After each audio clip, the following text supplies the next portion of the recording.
See, ordinarily we do not comment when a political event or an annual conference of another political party is being held. But this session of the Congress party, which is being held to mark its 125th anniversary, has acquired some strange proportions. It's a party on the back foot. It's a party which is completely on the defensive. And curiously, in this session, we find that there is a much greater reference in their conference to the BJP than to their own party itself. Well, the fact that this session suffers from a BJP phobia gives to us in the BJP a strong sense of satisfaction that the Congress is actually on the defensive and very wary of the kind of strength the BJP is gaining. In this defensive session of the AICC, we today saw an address by a very defensive Prime Minister. It's a matter of national concern that a Prime Minister should be pushed to a position where he has to say, I have nothing to hide. Where he then has to say that, like Caesar's wife, I should be above suspicion. But the Prime Minister must remember that Caesar's wife was not very particular in choosing the forum which must inquire him or his government. If he wants to be like Caesar's wife and be above suspicion, why must he be so concerned that the forum before which he has to appear must be a forum of his own choice? Why is he quibbing between this distinction between the JPC and the Public Accounts Committee? The Public Accounts Committee has a very narrow jurisdiction. It gets its jurisdiction only out of the report of the Comptroller and Auditor General. The CAG is an internal auditor of the government. He raises accounting issues, he raises auditing issues, and then he raises issues relating to any loss cost to the government. This issue has become much larger than being merely an accounts or an auditing issue. How was the party chosen to whom the telecom portfolio had to be given? Within that party, how was the person chosen? How was the policy framed?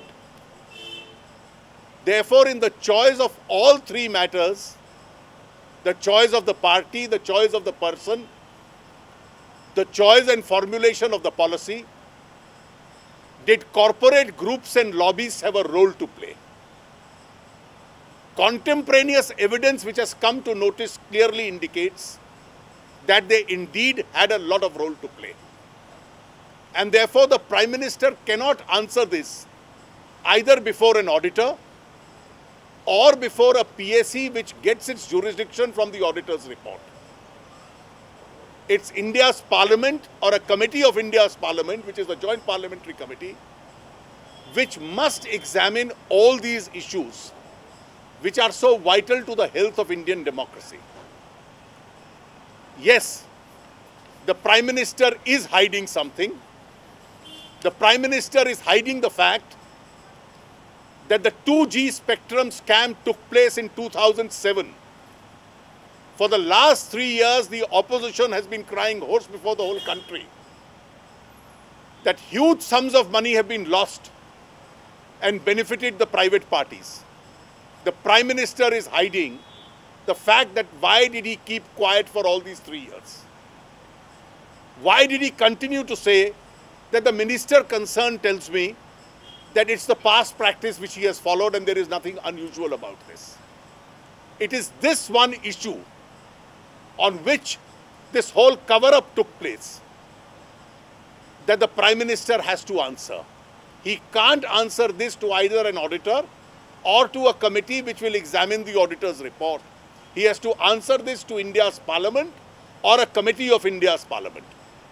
I repeat, Caesar's wife does not choose the forum of inquiry.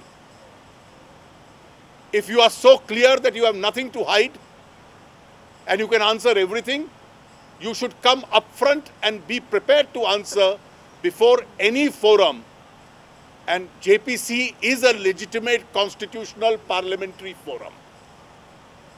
There are many other questions they have to answer. Let it not be forgotten that in 2004, when he first became the Prime Minister, he inducted as many as 7 tainted ministers in his government.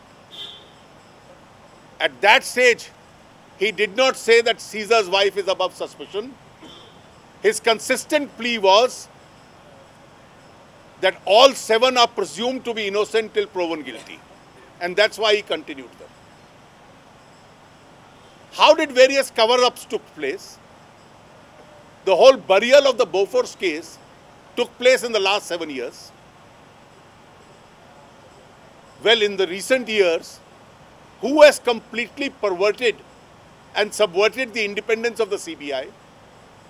Who is the responsible for the appointment of a tainted individual as the Chief Vigilance Commissioner? If you have nothing to hide, please be upfront and answer each one of these questions. The nation is awaiting your answers. These answers cannot be given to either a party conference or before a forum of your choice, which has only limited jurisdiction. These must be before the Indian Parliament or a committee of Indian Parliament. Thank you.